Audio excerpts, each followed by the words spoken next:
Hi hello friends, ಇವತ್ತಿನ ವಿಡಿಯೋದಲ್ಲಿ ರೆಸ್ಟೋರೆಂಟ್ಗಳಲ್ಲಿ ಸಿಗುವಂತಹ ಗೋಬಿ 65ನ ಯಾವ ರೀತಿ ನಾವು ಮನೇಲಿ ಮಾಡ್ಕೋಬೋದು ಅಂತ ತಿಳಿಸ್ಕೊಡ್ತಾ ಇದ್ದೀನಿ. ನೀವು ರೆಸ್ಟೋರೆಂಟ್ ಹಾಗೂ ಹೋಟೆಲ್ಗಳಲ್ಲಿ ತಿಂದಿರ್ತೀರಲ್ವ, ಅದೇ ಟೇಸ್ಟು ಹಾಗೆ ಅದೇ ಕಲರಲ್ಲಿ ಯಾವ ರೀತಿ ನಾವು ಮಾಡ್ಕೊಳ್ಳೋದು ಅಂತ ತಿಳಿಸ್ಕೊಡ್ತಾ ಇದ್ದೀನಿ. ತುಂಬಾ ಟೇಸ್ಟಿಯಾಗಿರುತ್ತೆ, ಒಂದ್ಸಲ ಟ್ರೈ ಮಾಡಿ. ಗೋಬಿ 65ನ ಮಾಡಲಿಕ್ಕೆ ನಾನಿಲ್ಲಿ ಮೊದಲು ಒಂದು ಬೌಲ್ಗೆ ಒಂದು ಮೀಡಿಯಮ್ ಸೈಜ್ದು ಹೂಕೋಸನ್ನ ಈ ರೀತಿ ಮೀಡಿಯಮ್ ಸೈಜಲ್ಲಿ ಕಟ್ ಮಾಡಿ ನಾನಿಲ್ಲಿ ಒಂದು ಪಾತ್ರೆಗೆ ಸೇರಿಸಿಟ್ಕೊಂಡಿದ್ದೀನಿ. ನಂತರ ನಾನಿಲ್ಲಿ ಒಂದು ಪಾತ್ರೆಗೆ ಒಂದು 3 ಕಪ್ನಷ್ಟು ನೀರನ್ನು ಬಿಸಿಯಾಗಲಿಕ್ಕೆ ಇಟ್ಟಿದ್ದೆ. ಈಗ ಇದು ಬಿಸಿಯಾಗಿದೆ. ಈಗ ನಾವು ಕಟ್ ಮಾಡ್ಕೊಂಡು ಇಟ್ಕೊಂಡಿರುವಂತಹ ಹೂಕೋಸನ್ನ ಸೇರಿಸ್ಕೊಳ್ತಾ ಇದ್ದೀನಿ. ನಂತರ ಇದಕ್ಕೆ ರುಚಿಗೆ ತಕ್ಕಷ್ಟು ಉಪ್ಪು ಹಾಗೆ ಸ್ವಲ್ಪ ಅರಿಶಿಣದ ಪುಡಿನ ಸೇರಿಸ್ಕೊಂಡು ಮಿಕ್ಸ್ ಮಾಡಿಕೊಂಡು ಚೆನ್ನಾಗಿ ಇದನ್ನು ಒಂದು 3 ರಿಂದ 4 ನಿಮಿಷ ಕುದಿಲಿಕ್ಕೆ ಬಿಟ್ಟಿದ್ದೀನಿ. ಈಗ ನೀರು ಕೂಡ ಕುದೀತಾ ಇದೆ. ಹೂಕೋಸನ್ನು ಬೇಯಿಸ್ಕೊಳ್ಳೋ ಅವಶ್ಯಕತೆ ಇಲ್ಲ. ಈ ರೀತಿ ಉಪ್ಪು ಹಾಗೂ ಅರಿಶಿಣದ ನೀರಿಗೆ ಸೇರಿಸ್ಕೊಂಡು ಒಂದು 3 ನಿಮಿಷ ಕುದಿಸ್ಕೊಂಡ್ರೆ ಸಾಕು. ಈಗ 3 ನಿಮಿಷ ಆಗಿದೆ.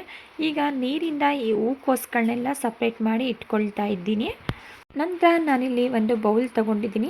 ಬೌಲ್ಗೆ ನಾನಿಲ್ಲಿ ಅರ್ಧ ಕಪ್ನಷ್ಟು ಮೈದಾ ಹಿಟ್ಟನ್ನು ಸೇರಿಸ್ಕೊಳ್ತಾ ಇದ್ದೀನಿ. ನಿಮಗೆ ಮೈದಾ ಹಿಟ್ಟು ಇಷ್ಟ ಇಲ್ಲೋ ಅನ್ನೋರು ಗೋಧಿ ಹಿಟ್ಟು ಅಥವಾ ಕಡಲೆ ಹಿಟ್ಟನ್ನು ಸಹ ಸೇರಿಸ್ಕೋಬೋದು. ನಂತರ ಇದಕ್ಕೆ 3 ಟೇಬಲ್ ಸ್ಪೂನಷ್ಟು ಕಾರ್ನ್ಫ್ಲೋರ್ನ ಸೇರಿಸ್ಕೊಳ್ತಾ ಇದ್ದೀನಿ. 1 ಟೀ ಸ್ಪೂನಷ್ಟು ಎಣ್ಣೆನ ಸೇರಿಸ್ಕೊಂಡು ಒಮ್ಮೆ ಇದನ್ನು ಡ್ರೈ ಮಿಕ್ಸ್ ಮಾಡ್ಕೊಳ್ತಾ ಇದ್ದೀನಿ. ಡ್ರೈ ಮಿಕ್ಸ್ ಮಾಡ್ಕೊಂಡಿದ ನಂತರ ಇದಕ್ಕೆ 1 ಟೀ ಸ್ಪೂನಷ್ಟು ಶುಂಠಿ ಬೆಳ್ಳುಳ್ಳಿ ಪೇಸ್ಟ್, 1 ಟೀ ಸ್ಪೂನಷ್ಟು ಚಿಲ್ಲಿ ಪೌಡರ್, 1/4 ಟೀ ಸ್ಪೂನಷ್ಟು ಗರಂ ಮಸಾಲ, 1 ಟೀ ಸ್ಪೂನಷ್ಟು ಧನಿಯಾ ಪುಡಿ ಹಾಗೆ ಅರ್ಧ ಟೀ ಸ್ಪೂನಷ್ಟು ನಾನಿಲ್ಲಿ ಮೆಣಸಿನ ಪುಡಿನ ಸೇರಿಸ್ಕೊಳ್ತಾ ಇದ್ದೀನಿ. ನಂತರ ಇದಕ್ಕೆ ಸ್ವಲ್ಪ ಬೇಕಿಂಗ್ ಸೋಡಾ, ಸಣ್ಣದಾಗಿ ಕಟ್ ಮಾಡ್ಕೊಂಡಿರುವಂತಹ ಸ್ವಲ್ಪ ಕರಿಬೇವು ಹಾಗೆ ಸಣ್ಣದಾಗಿ ಕಟ್ ಮಾಡ್ಕೊಂಡಿರುವಂತಹ ಸ್ವಲ್ಪ ಕೊತ್ತಂಬರಿ ಸೊಪ್ಪು, ರುಚಿಗೆ ತಕ್ಕಷ್ಟು ಉಪ್ಪು ಹಾಗೆ ನಾನಿಲ್ಲಿ ಸ್ವಲ್ಪ ರೆಡ್ ಫುಡ್ ಕಲರ್ನ ಸೇರಿಸ್ಕೊಳ್ತಾ ಇದ್ದೀನಿ. ಈ ಫುಡ್ ಕಲರು ಕಂಪ್ಲೀಟ್ ಆಗಿ ಆಪ್ಷನಲ್, ನಿಮಗೆ ಬೇಕು ಅಂದರೆ ಮಾತ್ರ ಸೇರಿಸ್ಕೋಬೋದು. ಈ ಡ್ರೈ ಮಸಾಲ ಇಂಗ್ರೀಡಿಯೆಂಟ್ಸ್ನ ಸೇರಿಸಿದ ನಂತರ ಮತ್ತೊಮ್ಮೆ ಇದನ್ನು ಮಿಕ್ಸ್ ಮಾಡ್ಕೊಳ್ತಾ ಇದ್ದೀನಿ.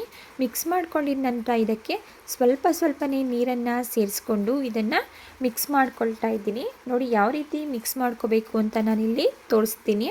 ನಾವಿಲ್ಲಿ ಬಜ್ಜಿನ ಮಾಡಲಿಕ್ಕೆ ಹಿಟ್ಟನ್ನು ರೆಡಿ ಮಾಡ್ಕೋತೀವಲ್ಲ, ಅಷ್ಟು ಕನ್ಸಿಸ್ಟೆನ್ಸಿಲಿ ಈ ಹಿಟ್ಟನ್ನು ನಾವಿಲ್ಲಿ ಮಿಕ್ಸ್ ಮಾಡ್ಕೋಬೇಕಾಗುತ್ತೆ. ನೀವೇ ಇಲ್ಲಿ ನೋಡ್ತಾ ಇರ್ಬೋದು, ಈ ರೀತಿ ಸ್ಪೂನ್ ಮೇಲೆ ಜಸ್ಟ್ ಕೋಟಿಂಗ್ ಬಂದರೆ ಸಾಕು. ಈ ರೀತಿ ಹಿಟ್ಟನ್ನು ಮಿಕ್ಸ್ ಮಾಡಿಕೊಂಡ್ರೆ ಸಾಕಾಗುತ್ತೆ. ನಂತರ ಇದಕ್ಕೆ ನಾವು ಬೇಯಿಸಿಟ್ಕೊಂಡಿರುವಂತಹ ಹೂಕೋಸನ್ನ ಸೇರಿಸ್ಕೊಳ್ತಾ ಇದ್ದೀನಿ. ಆದಷ್ಟು ನೀವು ಹೂಕೋಸನ್ನ ಪರ್ಚೇಸ್ ಮಾಡಬೇಕಾದ್ರೆ ತುಂಬಾ ಫ್ರೆಶ್ ಆಗಿರುವಂತಹ ಹೂಕೋಸನ್ನ ಪರ್ಚೇಸ್ ಮಾಡಿ. ನೋಡಿ, ಹೂಕೋಸನ್ನ ಸೇರಿಸಿದ ನಂತರ ನಾನಿಲ್ಲಿ ರೆಡಿ ಮಾಡಿ ಇಟ್ಕೊಂಡಿರುವಂತಹ ಹಿಟ್ಟೇನಿದೆ ಅದು ಈ ರೀತಿ ಗೋಬಿ ಮೇಲೆ ಕೋಟಿಂಗ್ ಬರೋವರೆಗೂ ಇದನ್ನು ಮಿಕ್ಸ್ ಮಾಡ್ಕೋಬೇಕಾಗುತ್ತೆ. ಇಫ್ ಇನ್ ಕೇಸ್ ಏನಾದರೂ ಸ್ವಲ್ಪ ಕೋಟಿಂಗ್ ಕಮ್ಮಿ ಆಯಿತು ಅಥವಾ ನೀರು ಜಾಸ್ತಿ ಆಯಿತು ಅಂತ ಹೇಳಿದ್ರೆ ಇದಕ್ಕೆ ಸ್ವಲ್ಪ ಕಾರ್ನ್ಫ್ಲೋರ್ ಅಥವಾ ಅಕ್ಕಿ ಹಿಟ್ಟನ್ನು ಸೇರಿಸ್ಕೊಂಡು ಸರಿ ಮಾಡ್ಕೊಳ್ಳಿ. ನಾನಿಲ್ಲಿ ಎಣ್ಣೆನ ಬಿಸಿಯಾಗಲಿಕ್ಕೆ ಇಟ್ಟಿದ್ದೆ. ಈಗ ಎಣ್ಣೆ ಬಿಸಿಯಾಗಿದೆ.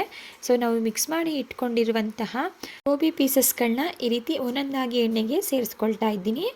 ಎಣ್ಣೆಗೆ ಸೇರಿಸಿದ ನಂತರ ಇದನ್ನು ಕದಲಿಸೋದಕ್ಕೆ ಹೋಗಬಾರ್ದು. 1 ನಿಮಿಷ ಬಿಟ್ಟು ಇದನ್ನು ಮಿಕ್ಸ್ ಮಾಡ್ಕೊಳ್ತಾ ಗೋಬಿ ಡ್ರೈ ಆಗಿ ಹಾಗೂ ಸ್ವಲ್ಪ ಕಲರ್ ಚೇಂಜ್ ಆಗೋವರೆಗೂ ಇದನ್ನು ಫ್ರೈ ಮಾಡ್ಕೊಳ್ತಾ ಇದ್ದೀನಿ.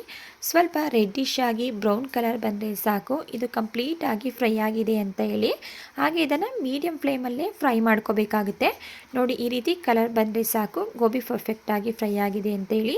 ಈಗ ರೆಡಿಯಾಗಿರುವಂತಹ ಗೋಬಿನ ನಾನಿಲ್ಲಿ ಒಂದು ಪ್ಲೇಟ್ಗೆ ತೆಗೆದಿಟ್ಕೊಳ್ತಾ ಇದ್ದೀನಿ. ಹಾಗೆ ನಾನಿಲ್ಲಿ ಉಳಿದಿರುವಂತಹ ಎಲ್ಲ ಗೋಬಿನೂ ನಾನಿಲ್ಲಿ ಫ್ರೈ ಮಾಡಿ ಒಂದು ಪ್ಲೇಟ್ಗೆ ಸೇರಿಸ್ಕೊಂಡಿದ್ದೀನಿ. ನಂತರ ನಾನಿಲ್ಲಿ ಒಂದು ಪ್ಯಾನ್ ಇಟ್ಕೊಂಡಿದ್ದೀನಿ. ಪ್ಯಾನ್ಗೆ 2 ಟೀ ಸ್ಪೂನಷ್ಟು ಎಣ್ಣೆನ ಸೇರಿಸ್ಕೊಂಡಿದ್ದೀನಿ. ಎಣ್ಣೆ ಬಿಸಿಯಾಗಿದ ನಂತರ ಇದಕ್ಕೆ ಒಂದು 4 ರಿಂದ 5 ಹಸಿಮೆಣಸಿನ್ಕಾಯಿನ ಸೀಳಿ ಸೇರಿಸ್ಕೊಳ್ತಾ ಇದ್ದೀನಿ. ಇದ್ರ ಜೊತೆಗೆ ಸ್ವಲ್ಪ ಕರಿಬೇವು ಹಾಗೆ 1 ಟೀ ಸ್ಪೂನಷ್ಟು ಶುಂಠಿನ ಸೇರಿಸಿ 1 ನಿಮಿಷಗಳ ಕಾಲ ಚೆನ್ನಾಗಿ ಫ್ರೈ ಮಾಡಿಕೊಂಡು ನಂತರ ನಾವಿಲ್ಲಿ ರೆಡಿ ಮಾಡಿ ಇಟ್ಕೊಂಡಿರುವಂತಹ ಗೋಬಿ ಪೀಸಸ್ಗಳನ್ನ ಸೇರಿಸ್ಕೊಂಡು ಐ ಫ್ಲೇಮಲ್ಲಿ ಒಂದು 2 ನಿಮಿಷಗಳ ಕಾಲ ಇದನ್ನು ಮಿಕ್ಸ್ ಮಾಡಿಕೊಂಡ್ರೆ ತುಂಬಾ ಟೇಸ್ಟಿಯಾಗಿರುವಂತಹ ರೆಸ್ಟೋರೆಂಟ್ ಸ್ಟೈಲಲ್ಲಿ ಗೋಬಿ 65 ರೆಸಿಪಿ ರೆಡಿ ಆಯಿತು. ಓಕೆ ಫ್ರೆಂಡ್ಸ್, ಇವತ್ತಿನ ಗೋಬಿ 65 ರೆಸಿಪಿ ನಿಮಗೆ ಇಷ್ಟ ಆಗಿದೆ ಅಂತ ಭಾವಿಸ್ತಾ ಇದ್ದೀನಿ. ಇಷ್ಟ ಆಗಿದ್ದರೆ ರೆಸಿಪಿಗೆ ಒಂದು ಲೈಕ್ ಮಾಡಿ. ಇದೇ ರೀತಿ ಸಿಂಪಲ್ ಹಾಗೂ ಸೂಪರ್ ರೆಸಿಪಿಗಳಿಗಾಗಿ ನೀವು ಮಾಡಬೇಕಾಗಿರೋದು ಇಷ್ಟೇ. ದಯವಿಟ್ಟು ಚಾನಲ್ನ ಸಬ್ಸ್ಕ್ರೈಬ್ ಮಾಡಿಕೊಂಡು ಚಾನಲ್ಗೆ ಸಪೋರ್ಟ್ ಮಾಡೋದನ್ನು ಮರಿಬೇಡಿ.